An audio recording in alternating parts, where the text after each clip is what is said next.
Hey everyone, welcome back to the channel where we solve coding problems one step at a time. Today we will dive into fun and fundamental problem rotating an array to the right by k steps.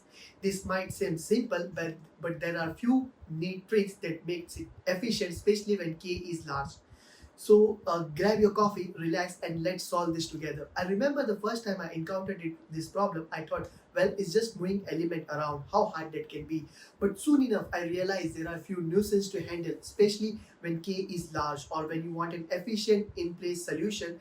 So let's start by understanding what happens when we rotate an element. For example, here's an array. If we rotated it by one step to the right, we get this. Rotate by two steps, rotate by three steps, and the problem asks us to rotate it in place where we can't use extra space for another array. Before we dive into the solution, here's something crucial. If k is greater than the length of the array, we can reduce it by how? Let's say we have 7 elements and k is 10. That's the same by rotating by k equal to 10 modulus 7 equal to 3 steps. Why? Because rotating by 7 steps brings us back to the original array. So the first thing we'll do is in our solution is handle this edge case by simplifying k equal to k modulo n, where n is the length of the array.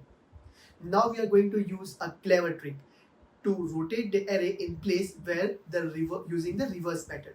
The idea is simple. Number one, reverse the entire array. Number two, reverse the first k element. Number three, reverse the remaining elements. This efficiently shifts the elements without using extra memory, and all it takes a few steps. Let's jump into the code and walk through it line by line. Here's our solution using the reversal method. Let's break it down step by step. We define a solution class with a method rotate that takes the array nums and an integer k. The number of steps will rotate the array by. First, we calculate k equal to k modulo n to make sure k isn't larger than the length of the array.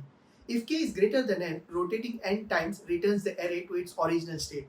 Next, we reverse the entire array. In our example, reversing this array gives us this output. We reverse the first k elements. In this case, reversing the element 3 elements 7, 6, 5 gives us 5, 6, 7.